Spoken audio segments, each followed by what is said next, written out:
Come on in. Oh, 'tis our delight for the red and white. The Imps are here to stay. Oh, 'tis our delight for the red and white. The Imps are here to stay. Howdy. Cracking morning it is again. Sun shines out, a little bit windy. If that gets too much on the microphone, let me know. Sincerely hope it doesn't. So it's time for a dog walk. Why have I got a dog walk this morning? Well, first of all, because it's a nice morning, I have to walk the dog. Could be doing work at home, got loads and loads on at the moment. I have to walk the dog. He wants it, and that gives me some time to contemplate. And these views up here are absolutely beautiful. And those people who come here kind of walk down and think, how could you be staring at your phone when you see them? See them twice a day, 7 days a week. So there we go. Right, what did I want to talk about today? Well, I wanted to talk about Michael Appleton because I did a breakdown of kind of promoted teams and where they tend to finish and that sort of stuff, just to underline to everybody really that what Michael's achieved, in my opinion, it's all opinion based, but what Michael has achieved is actually significant. And whilst this is perceived to have been a disappointing season, one held up against last season, and it's perceived to have been disappointing when some of our home performances we know we could have been better. In actual fact, surviving in League One, and not by the skin of our teeth, we're not a final day, we could end up 10, 12 points outside the relegation zone. Actually, that's an achievement for a club like Lincoln City, and we've been blinded by the ongoing success. We're on the upward trajectory, and when that steadies, people kind of I think go, whoa, we're not progressing at the moment. And we are progressing. I was at the training ground yesterday. And you can feel the progression that the club's made in the last 5 years. It hasn't faltered. It hasn't stalled. You know, when we were winning League Two, for instance, it wasn't with players that we could sell to Blackburn Rovers for £500,000. Okay, Harry Toffolo, so actually maybe it was. But you know what I mean? That was a kind of a one-off, whereas at the moment we're looking at trying to move players on. We are looking at developing. We've shifted the whole squad. And that was Michael's remit when he came in. And I wanted to go all the way back to the beginning, really. September the 9th, I think it was, 2020, 2019, actually. Danny Cowley leaves the football club. Unprecedented 3 years of trophy winning, of promotion, of fist pumping, sweet Caroline moments that will remain kind of with me, certainly, and I'm sure with all of you for the rest of your life, because it was a truly tremendous time to be a Lincoln City fan. We came from what many believe was the depths of hell, losing at home to Salisbury and Welling and Woking, desperately having to buy tickets for an away game from a post office in North Ferriby, to where Danny took us. Top two in League One, I think, when he left. Just got beat 3-1 by Wycombe. And you thought, it's a big ask. And it's been done before. Successful managers have left the football club before. Graham Taylor left the football club after the promotion, the record-breaking promotion of 1976. We were relegated 2 years later. I think we might have been relegated a year after he left. He leave at the end of 77, and we were relegated in 79. So 2 years, and we were relegated. Colin Murphy almost put us in the Championship, didn't he? So close, that final game against Fulham, and then he left the club, relegated a year later. 2 years later, relegated out of the Football League. And he came back, picking up from a dynasty is not easy. Don't believe me? David Moyes taking over from Alex Ferguson. Whatever the chap's name was that took over from Arsene Wenger. Yeah, and okay, Fergie and Wenger are world-class managers. These are big clubs. They should have recruited better. It's not easy for Lincoln City to do that. But when a dynasty has been created, it's easy to see it fall apart almost instantaneously. You know, Graham Taylor, after he left the football club, it was we were not in a good place, and fans would then go back to the Taylor era and they would compare it to the new era, and the new era was shit and the Taylor era was great and the club's in decline. But Murphy came in and turned it around. Then Murph left and the club was in decline. It was relegated out of the Football League. So it's incredibly hard to replace these legends. And look at John Schofield did a good job after coming in after Keith for 1 year, for just 1 year, but within 18 months he was gone. So when you think about the top managers that Lincoln City have had, certainly of a generation, I mean, you can go back to Bill Anderson, which is a little bit different. When you think about the top managers that Lincoln City have had, the dynasties and the teams that you think that was a great team, very, very rarely, if at all, has a manager come in on top of a previous manager's achievement and matched it. John Schofield, John Deere, the only one, and 6 months later, 6 months after they took us to the playoffs and crumbled, arguably that was based on a good 6 months. And none of those managers, by the way, had won 3 trophies in 3 years. None of those managers had had 2 promotions in 3 years. None of those managers had taken a club that was averaging 2,000 to 2,500 supporters and made them average 8,500 supporters. They hadn't galvanised the city. Let's not underestimate what Danny and Nicky Cowley did. And for me, sometimes it feels a little bit dirty, almost recognising that now, because Michael's once had to come in and take over. And when the next manager comes in, people will start looking more favourably at Danny and Nicky. There was a huge group of people who immediately were calling them all sorts of. You cannot take away from what they did. Walked on the training ground yesterday. It's now Michael's training ground, but it still has the foundations, the roots. Once you plant roots, those roots are always there. That's what Danny and Nicky did. Michael had to come in, completely change the whole structure upon which the roots, the roots were there, but he had to change the direction of the entire growth. Because first season he comes in, I mean, it's a curtailed COVID season, aging club, players coming to the end of their contract. It was going to be tough for us to sustain just the top kind of couple of places, and we were doing well early in that season. But we had, remember when Danny left, just lost 3 or 4 in a row for the first time since he had been with us. So, there was warning signs that it wasn't going to be as much of a success because we were punching in a different league. National League, we were the big boys. We were the ones with a little bit of cash to splash. Certainly in the second half of our promotion season, we weren't the richest, but we were a long way from the poorest. And then on the back of the FA Cup run and the Check and Trade Trophy win, you could say the same again, couldn't you? That we put some money in the bank. We were able to go out and bring in John Akindi. Don't care what your thoughts of John Akindi are. Signing him at the point we did was a coup. We won the title. He scored 15 goals, whatever. I don't think that's particularly bad. I don't think he was the player we'd hoped. But the point is, we were able to go and bring him in. We were able to bring in loan players like Mark O'Hara, who, these are not cheap loan players. We were fishing in different waters. League One is different. He's savvy. And Michael had a reputation for developing players. It's all well and good to say we could have gone for the guy at Newport County, Mickey Flynn. Not for me.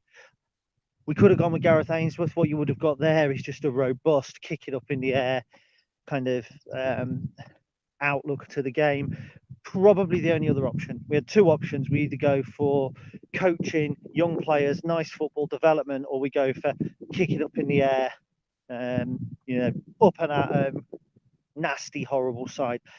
That's what Wickham are. Great when you're winning, awful when you're losing, awful. And having had a conversation, I seem to remember with Dan and Nick, can't remember if it was after they went or not. Danny said to me, it was important that we changed the way that we played in League One, hence the signing of the likes of Jack Payne and George Grant, because fans need something to cheer. That can be 2 things. That can be wins. So in League Two, it was fine because we had the money and the resources to be able to compete at the top end in terms of players. So when it came to keeping fans entertained, it was wins. And we all talk about the Torquay win, for instance, a few Easters ago now in the National League, and we talk about that as being a great day. Yeah, it's not repeat history. It was a great result. It was a great 3-minute spell. It was a shit game. For 86, 87 minutes, it was awful. We were tired. We were dead on our feet. but it wasn't pretty free-flowing football. Gateshead, we talk about that as being one of those brilliant moments, great moment. Awful game, never at the races over that, but it was a great set of results. And you can bring that forward really into League Two, where we talk about, beating Forest Green or stuff like that, and people go, oh, they were good. But actually, when it didn't work in League Two, fans already started grumbling. Oldham, when we drew 1-1 after they had a guy sent off in the first half, or 2-2, I can't remember, it might have been 1-1. The next day, Danny kind of wanted some positive publicity on the back of it, because he said, what do fans want? We're still competing at the top of the table. I get that.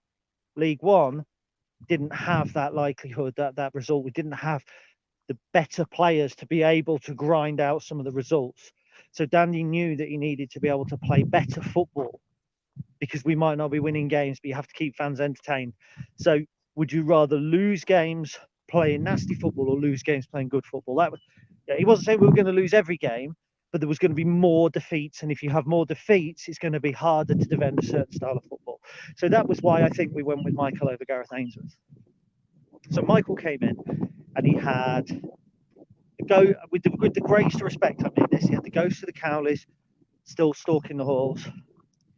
He had some of the Cowleys players who, would instantly not have been receptive to some of the ideas. And I'm not saying that was all of the squad. I'm not saying that it was a huge chunk of the squad. I'm saying that there would have been a section of the playing squad who were Danny's boys.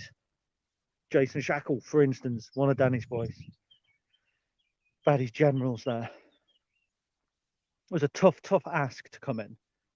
And the decline that season and the ultimately kind of being safe was, it was a tough turnaround. That January was brutal, wasn't it?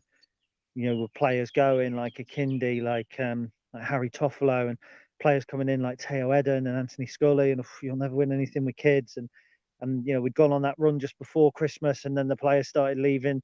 We'd off the back of that run, and we went on a stinking run through February and went to Accrington, and it was 4-3, and we showed all of the characteristics that this season we've seen as well. The ability to attack and the ability to score goals when the right players are on the field, but an inability to defend. And then that 3-2 win against Burton, I thought, made us safe. And as it was, COVID did the rest. Tough time. Then that summer, it was a bit of a blessing for Michael, because a lot of clubs were scrabbling around to make significant changes. He'd already started doing that in January. But let's not take away from what we achieved last season at all. Financial fair play, the wage cap helped us, because it was more of a level playing field. Clubs couldn't go out and sign 20 players and just see which ones stuck. And you think about Ipswich this season, hoarding the likes of Norwood and Joe Piggott and players like that, who almost certainly would have been ones that we would have liked to have seen at Lincoln, who have sat around at Ipswich with very little involvement, and they could have garnished almost any other League One team. But the stripping away of the wage cap kind of allowed that this season. Last season it did not. Yeah, we got lucky with a couple of loans, but again, let's not wear our rose-tinted glasses when we're talking about Brennan Johnson and Morgan Rogers. Morgan Rogers scored 6 goals in 20-something appearances. Morgan Whittaker scored 5 in 15. Morgan Rogers is an insanely talented footballer. Didn't turn up for every game. People were on his back. Now we look back and we kind of say, I did really well. Brennan Johnson, I heard Mark Wiley on the Echo on the radio say, you can't sign a lone player like Brennan Johnson that turns up week in, week out and does it every week. Brennan didn't. He was a very, very good footballer, but there were times where he was getting criticised. I remember it on social media, because I remember defending him because his dad joined in. His dad wouldn't comment massively, but he would always like the comments. So we got lucky with some of our loans, but it wasn't, we didn't finish in the playoffs because we had Brennan Johnson. We finished in the playoffs because it was a team effort. And some players that we had this season were key players in that year. The likes of Lewis Monsma, the likes of TJ Ioma, the likes of Conor McGrandles and Tom Hopper. So, again, last season, let's not kind of look at it from a negative point of view, and say, well, the loan players got us there. It wasn't just that. Also, those loan players have got to be attracted to the club. What attracts these loan players to the club? Michael Appleton, the training ground, Jez George, Michael Appleton. Who was on the radio the other day? Jamie Robson, possibly. I think it was Jamie Robson saying after the game that what attracted you, one of the things that attracted me to Lincoln City was Michael develops younger players. Was it Jamie Robson? It might not be. Lass Sorensen said it I was with some of the primary school yesterday afternoon, and we spoke to Lass Sorensen. He said, Michael Appleton was what attracted me here. Whatever your comments of Lass are, I'm not interested in that at the moment. I can come here and I can work with a manager who develops players. And it was interesting because Luke Jelly was there as well, and he was talking about kind of the specialist plans that get incorporated for these footballers, and that Michael incorporates elements of individual kind of needs in training patterns, and then the players can come in. Like yesterday was a Wednesday, the players weren't there. Lass was there. He was there doing some intensive work on a certain part of his fitness and his game with Luke Jelly, with the sports science team. And that kind of developing players, I'm not saying that was in contrast to what we did under Danny and Nicky. It wasn't, of course it wasn't. Harry Toffolo came through, George Grant came through. So it wasn't in direct contrast. We need to do more of it. We need more Teo Edens. We need more kind of Sean Rowans moving on. We need more Anthony Scully's being linked with players, Lewis Monsmers. You've got to. It's the way that you progress. Rotherham, Peterborough, they've done it by bringing players in, developing them, selling them on, moving up. It's how Brentford are in the Premier League now, and we were playing them in the 4th division 13, 14 years ago. 15 maybe a bit more. But that's why we were playing them at that level. And they're in London, they get big crowds, I get that. So this season, one that people kind of are saying, Michael had to go. Or a number of times I read that after a game, he's got to go. And I'm not here preaching. I'm not here saying that opinion's wrong. You're entitled to your opinion. I get that. The reason I disagree with it, first of all, the article I've done, the stats prove 3 years of this division is an achievement for a promoted League Two club. Very few go up, most come down. What was it, 24 out of 40? 22 out of 40? And to this year, any combination of 4 will make it 26 out of 44. So more than half the teams that promoted out of League Two are relegated back into League Two. Most of those on average is within the first 3 seasons. So the fact that we're 3 seasons deep and have not been relegated is an achievement. When you factor in COVID, and you factor in that we're not a club that have come out of League Two who shouldn't be in League Two. So you look at some of the teams that came through, Coventry, out of League Two through League One. Big club though, Coventry. When they dropped into League One, it was eyebrow raising. Traditional Championship club. Luton Town, I grew up with Luton Town being in the 1st division. Okay, they've been all the way down to the National League. Fair play to them for going back. A decent-sized club, probably one of the ones you could expect. Bankrolled clubs do well to go straight through. Burton Albion, for instance, well bankrolled straight through. Not easy. So an achievement there for Michael. Then take into account the summer, the short summer for us. So there were players. I'm kind of told that there were players that we wanted to sign that we couldn't commit to because we didn't know which division we were going to be in. A lot of team seasons finished around kind of the first weekend of May. We had to wait another 4 weeks for our season to finish. By that time, we'd lost ground on teams. And 1 or 2 of the players I think that we did sign were not amongst our first choices. And I know had we gone into the Championship, Teo Eden would likely have stayed. We could have potentially had Randall Williams. We were in for Josh Bowler at Blackpool, who's done phenomenally well this season. So, tough summer in terms of the depth because there was only a couple of weeks off. And having played Saturday, Tuesday, almost every week from January right the way through to the beginning of May, we then give those fatigued players just 4 weeks till they're back in pre-season training. So Michael comes back in to an injury crisis. Now, I'm not saying that's purely to blame, and there'll be people who say, these players that we've signed Crocs, not factually correct. There are 1 or 2 players we've signed in the past who have had dubious injury records we've taken a punt on.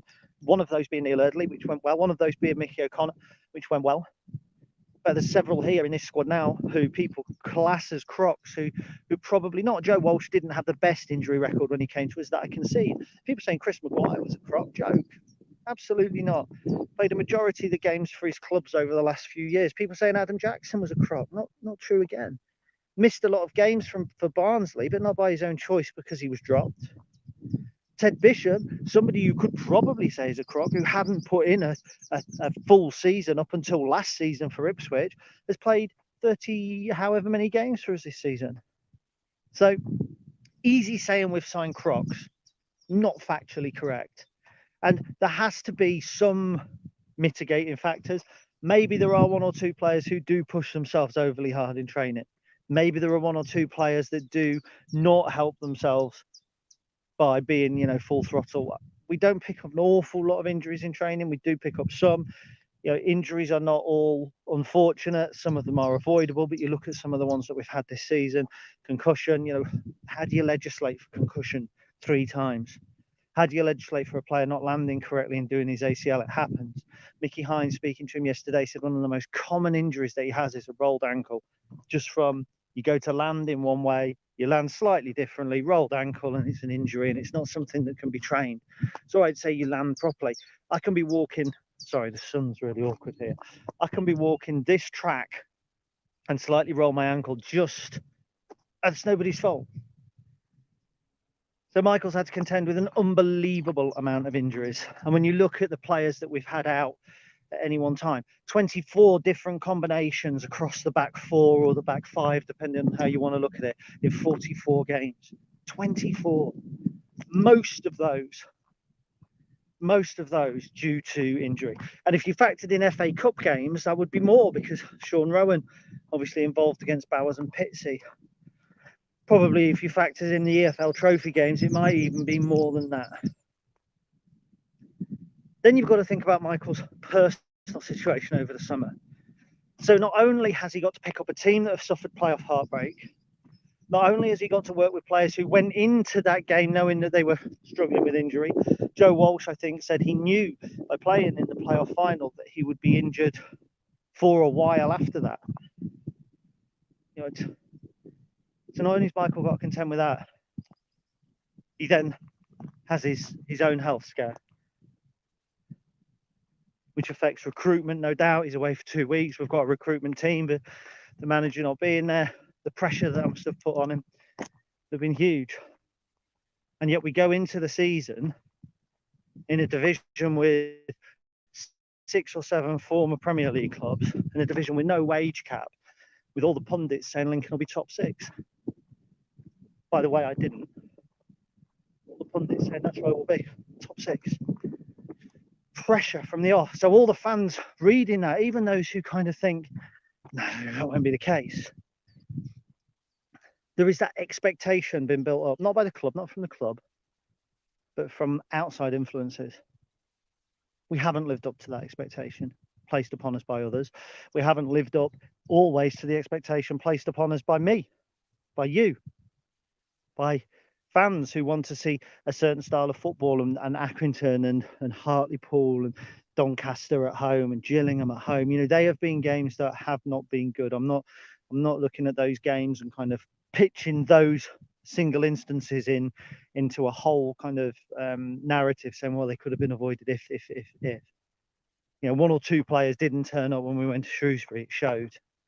So I'm not defending everything this season, but I am. If I do that, the sun don't get you too much. But I am quite passionate about the fact that now we are safe. So it's easy to say. It's almost like having hindsight. I'm quite passionate to say when we're safe that actually Michael's achievement this season isn't bad at all. It's not bad at all. Working with between 60% and 70% of his players on any given Saturday isn't easy. But when you're one of the smaller spending teams and not Ipswich, it shows. Young Freddie Draper, big hope for the future. But he was our first choice number 9 just before Christmas. How do you legislate for that? Dan Underloo didn't work out. When you look at the boy, huge, big physical specimen. He should be the type of player who puts himself about, struggled to adjust. You can't predict a player struggling to adjust. People criticised Lewis Fiorini in the for his slight loss of form in the middle of the season, which he did have. Outstanding for other periods. But people were quick to judge him on 3-game period, not 44-game period. If you ask me now, is Luis Fiorini's loan been a success? I'd say yes, a resounding success. I'd say the same about Morgan Whittaker. 5 goals. Critical goals as well. His involvement in the Oxford game brought us 3 points in that. In my opinion, he scored. I think he created the other. He was electric. He scored against Charlton, a game which we won by a single goal. So you could argue it's at that point, that goal was worth 2 points. And he was critical in us beating Cheltenham as well. You could argue that Morgan Whittaker has, and there are always other players on the pitch, that his actions have almost been directly kind of responsible for us picking up 9 points where we might only have had 3, 6 points. Take 6 points off us now. We're in the relegation mire. So has his loan been a success? Yeah, it has. What do you think of the boy? If we sign him next season, it'd be a superb signing. Why? Because Michael Appleton does develop players. He does bring the best out of players. And I think we've seen that with a few players this season. I think what Michael tends to do is play players for a while. And somebody, it might have been my friend Chris mentioned it the other day in the pub, that players then seem to disappear for a while. And people go, oh, why is he out of favour? Is he out of favour? Or has he disappeared for a while because Michael's seen him in action, wants to work on certain aspects of his game. And then when he comes back in, he's a different player. And Luis Fiorini is an example of that. He began to lose form. Fans were beginning to get on his back. Michael took him out for a few weeks. When he came back in, he's been excellent ever since. Jamie Robson, specifics about Jamie Robson that Michael didn't like, that he mentioned in press interviews. He'd struggled to adapt to this, his energy levels later on in the game. Watch him against Cheltenham. Different player. Different player. Now, look, this looks like a Michael Appleton appreciation video. I get that. I make no secret of the fact I like him as a person. I like his no-nonsense attitude. I like to comment. I think it was Jordan Brown on Facebook a few nights ago about Michael. He said, you're contrasting Michael and Danny, and it should never be about contrasting Michael and Danny. I think that is lazy, but also inevitable. But contrasting Michael and Danny would tell people what they wanted to hear a lot of the time. And that's not to say that's a negative. He knew what the crowd and the fans needed to hear. And he would tell them that, even if it wasn't always the case. He would say, he would paint things in a certain light. Yeah, we were always the underdogs. And he was very good at that. It's not a criticism of Danny's style at all. Michael's style is very different. He just tells you exactly how it is. And people don't always like that. They don't. And it's not always the case. You know, did we ever find out exactly how it was with Lee Frecklington? Probably not. You know, no manager makes the decisions that no manager's decision pleases every time. And there are things that Michael's done around the club or with the team that I'd look at and go, well, I didn't agree with that. But I'm not the football manager. I'm just a guy who sticks a phone in his face and talks about football while he's walking his dog. What do I know? I haven't kept Lincoln City in League One for 3 years on the bounce, have I? Michael Appleton has, and his coaching team and his staff. That is an achievement. It's an achievement in itself. And people say about, you know, I can't always look about where we've come from. But you do kind of have to, because progress for a club isn't just on the field. It's off the field as well. And off the field stuff doesn't always get you wins. Improving the training ground, people will go, oh, it's not worth 3 points. Why are we spending money on that? Spend it on a new striker. Get the training ground right. The players come. Players like it. You know, like yesterday again, Alan was talking about Brook Norton Coffee. He said, if you go to Brook Norton Coffee, say, do you want to move to Lincoln City? A year ago, he probably goes, they were Lincoln City. So he said, oh, well, go and have a look at their gear. So if they go up to Lincoln City, and last mentioned it about MK Dons, let's say that he goes to MK Dons and Lincoln. He goes to their stadium. It's a great stadium. It's right where they train. They train on a community pitch. So they drive to the stadium at MK Dons, and then they get in their cars and they go off to a pitch and they train and they come back. That's how it was when Last was there. I'm not sure if it is now or not, because they're a club where that goes on the players. Working from now, fair enough, but is it sustainable long term? Who knows? They've been in the Championship before and came out pretty quick, spent a lot of money trying to get back out of League One, ended up in League Two. Boom and bust, but they've got the rich benefactor, so it doesn't matter. Spend, write the cheque for the owner. I think that was what used to happen at Sunderland with Ellis Short. That worked out well for him, didn't it? And then you come to Lincoln City. So Brook Norton Coffey's been to MK Dons, turned up at the stadium, and then had to get in his own car and drive to a community pitch. And we train on here, but at a minute, this under 15 team are playing on there, and then we get in our car and go again. Nice. Turns up at Lincoln, comes to the ground. Yeah, the ground's all right. Let's be honest, we like it, but facilities wise, it's not up there with MK Dons. We don't need 25,000 seats, neither today. I will go to the training ground now, because you'll be at the ground on a Saturday, but you'll probably not be there any other day of the week. Oh, why is that? We're not going to a community pitch. No, we're going to a purpose-built training ground with 3 pitches, with a gym, with a changing room, with a communal room for video analysis, with plans I would almost certainly guarantee to eventually expand even further. So it attracts Brook Norton Coffey. That training ground only gets built on. The building might take a year. Then it might take a year for it to be settled in. 4 years ago it opened, and we're seeing the rewards of it now. So not all progress is we've lost to Gillingham, Michael Appleton has to go. And not all progress is just down to the manager either. This is a club. We're a football club. We don't get rid of Michael Appleton. And then I saw some of the ridiculous suggestions. Steve Evans would keep us up. Neil Warnock, my word. They're the sort of appointments that get you into trouble. So, yeah, this is pro club. Whatever. I'm a Lincoln City fan. I see the positives in Lincoln City. I see the positives in Michael Appleton. I see the negatives in some of the performances. Losing at home to Portsmouth. Oh, a miserable, miserable day. I remember losing 4-1 under Danny at home to Crewe. It stung because it was only 2, or we only lost 2 or 3 at home all season. It really hurt. This year you turned up to games almost with a sick sense of dread. I had it on Saturday. Somebody said to me, what are we going to do? Monday, what are we going to do against Cheltenham? Draw. People are like, no, we'll win this. Ever the optimists say we'll win this. Didn't feel like we would, because we've been conditioned to expect home struggles. We've been conditioned to expect draws with Shrewsbury and defeats against Doncaster and even the big clubs. Wigan means when we do win Sheffield Wednesday, it feels like we've won a bloody cup game. We're in League One now. It's right saying we had a great record at home in League Two, but you're playing Forest Green, you're playing. Say no disrespect to Forest Green, you play smaller clubs and we had a better budget. In this division we haven't. Yeah, okay, so we've disappointed against clubs we should have beaten and impressed against clubs we shouldn't have beaten. But for me, that shows that there's plenty to build upon, because if we can beat clubs who are bigger than us with better players and with more resources, it's the manager's job now to find a way to beat the smaller clubs. And I would say that's easier than finding a way to start winning games as a whole. We've got the basis, the building blocks. It's right the way back to Danny and Nicky's roots, doesn't it, that I mentioned at the top of the video.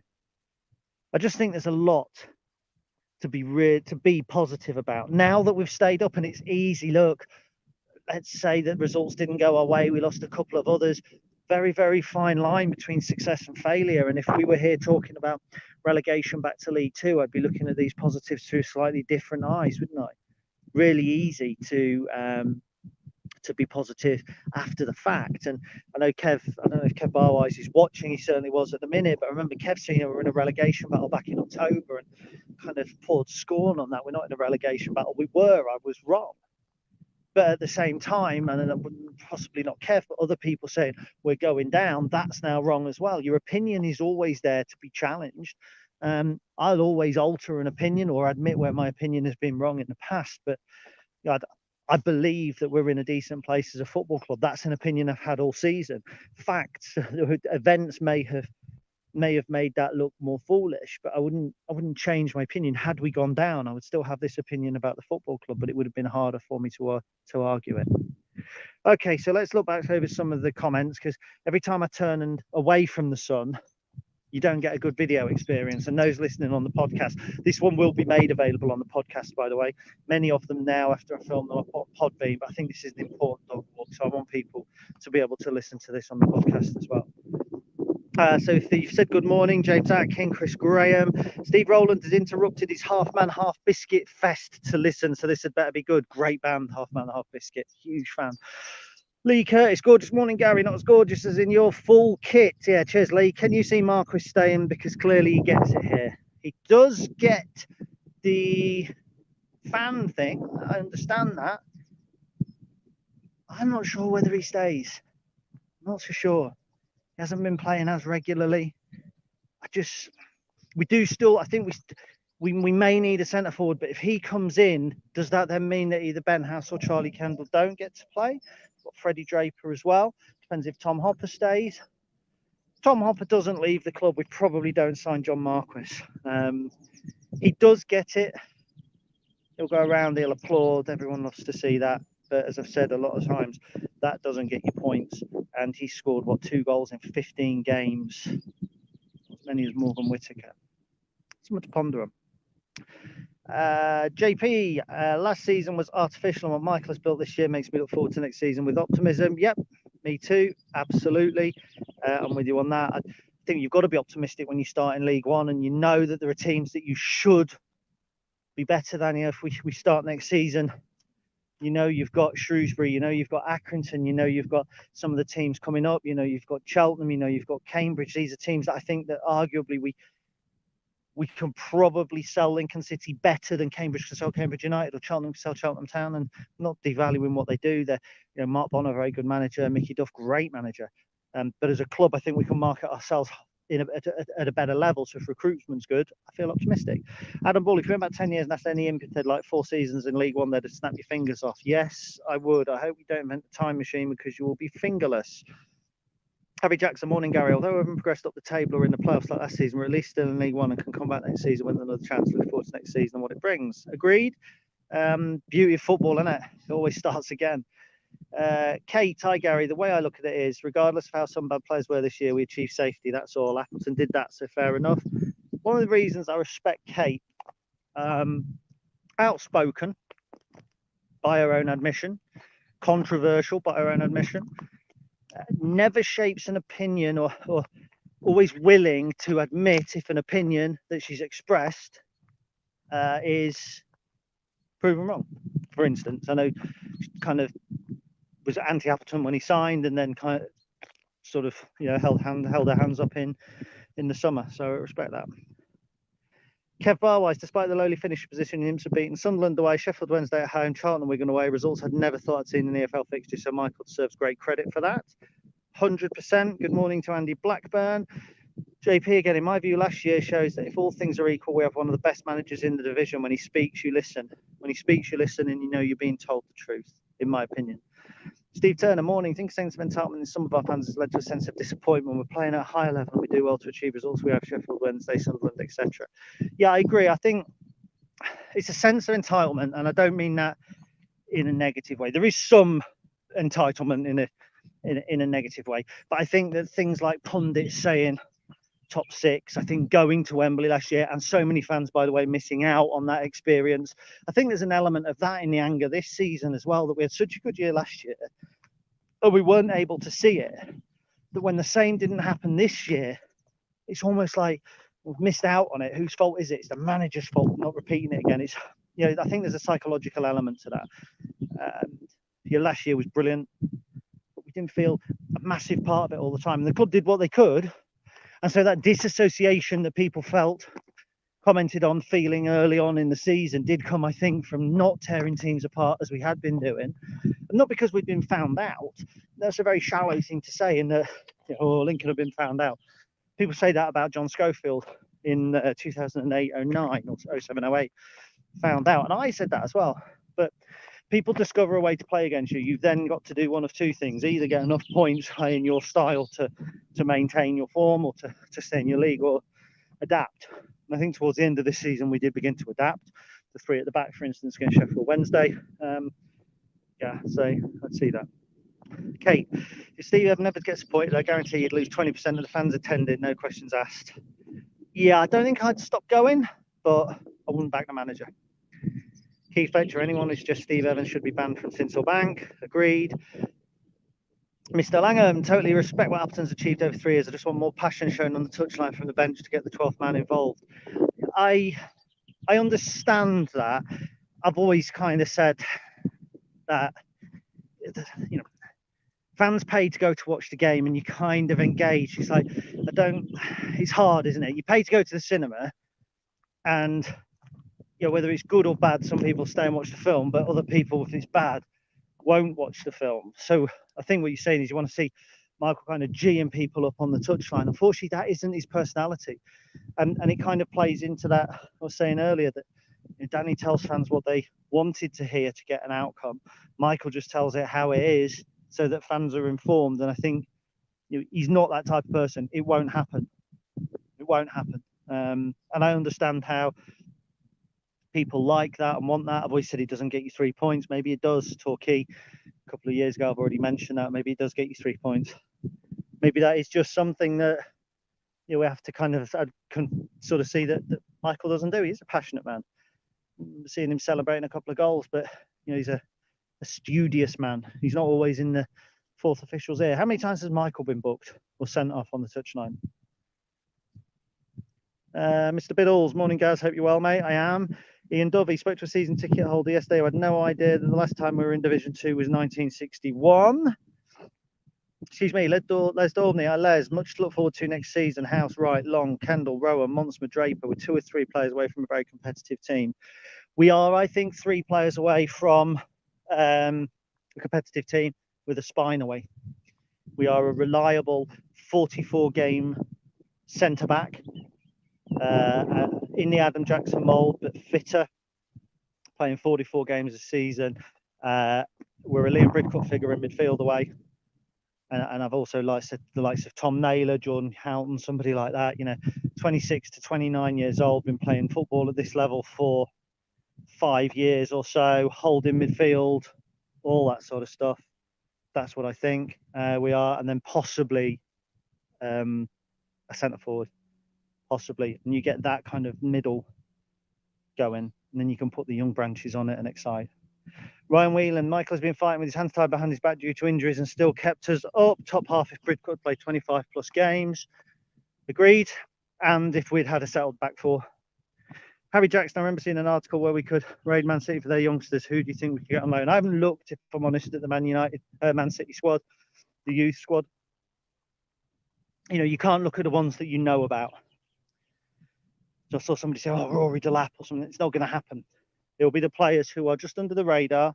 They might have been out on loan this season, probably not in our division. They may have been out as Luis Fiorini has abroad. I haven't seen. They may be players that have been playing for their reserves and impressing. I think there's a lad called Oscar Bob who kind of fits the bill. We're going to be looking for technical young players. So I don't think we're going to sign a centre back from Man City. You're going to be looking at midfielders, possibly who can play 8, or you're going to be looking at wingers who can beat a man, because that's we missed that technical flair certainly before Christmas in wide areas. Hakeem Adelaka was meant to provide it, hasn't. Morgan Whittaker's meant to provide it when he came on loan, has in some games, hasn't in others. Scully, when he was injured at the end of September, we kind of missed him as well. So you've got to look for that technical ability, that pace. Pace is something we've lacked. Slow and laboured at times, because the key players, again, the pacey players, have either been injured or have not been on form. So like Adelaka and like Morgan Whittaker not being on form at all at times, or we lost some like El Bazedi. And then we saw what happened when Cohen Bramwell came into the side. Pace, and he was somebody that people were mentioning as Player of the Year, whereas there's potential coming behind Paul for Player of the Year. Whereas back in December, when we drew at Cheltenham and it was his header back across goal, people were saying that's the end of his Lincoln City career. So fine lines. We just need that. That, I think, is where we'll go for the Man City loans. Look, thank you very much for watching. Subject I'm really passionate about actually is the manager. I am happy to point out when I don't think things have gone well for what my opinion is worth. I think if you do step back and look at the overall picture, and I'm not saying look at 2016 and go, we went to Woking on the first game of the season expected to lose, because it's a while ago now. But when you look at Michael's reign as a whole, what Michael has achieved, 3 years in League One, put us in the playoffs, brought us through the COVID pandemic, overhauled the squad completely. And people were saying things like, this is one of the weakest squads we've had for years earlier in the season. What a load of tosh. It's really not, because he's competing in League One. And for all of the ability that the 2016-17 team had, and they were a good team, with your Nathan Arnolds and your Matt Reeds and Rags and Alex Woodyard, that team in this division now wouldn't survive. And so is this squad one of the poorest we've had for 5 years with that in respect? Of course it's not. Of course it's not.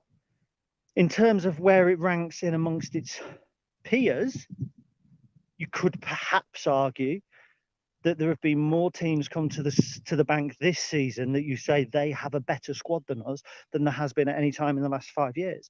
But I don't think that's a reflection on our squad as much as it is on a reflection on the Sheffield Wednesdays and Ipswiches and Wigans and Sunderlands and Portsmouth who have had money to spend. So I just think there's plenty of reasons still to be cheerful. And football can turn quickly. In a year's time, I might be talking about how we've just had 4 years in League One and it was a good run. Might be promoted to the Championship, might be on the cusp of playoffs. More likely, battling around mid-table. Again, never quite safe from relegation, never quite out the playoff race, in my opinion, until late February, early March. Then the playoff becomes unachievable. And in late March, relegation becomes unlikely. And people might say we're stagnating. But I'd rather stagnate in a bath full of tenors than a bath full of pennies. And that's what stagnation in League One is. You've always got a chance to get out and better yourself. Whereas if you stagnate in League Two, I spent half my life watching Lincoln City stagnate in League Two. Still found joy in it. Still found reasons to be cheerful. And that's something that I think that you can all take away. Whatever the last two results bring us. Michael Appleton's done a good job at this football club. Continues to do a good job as well. Up the Imps.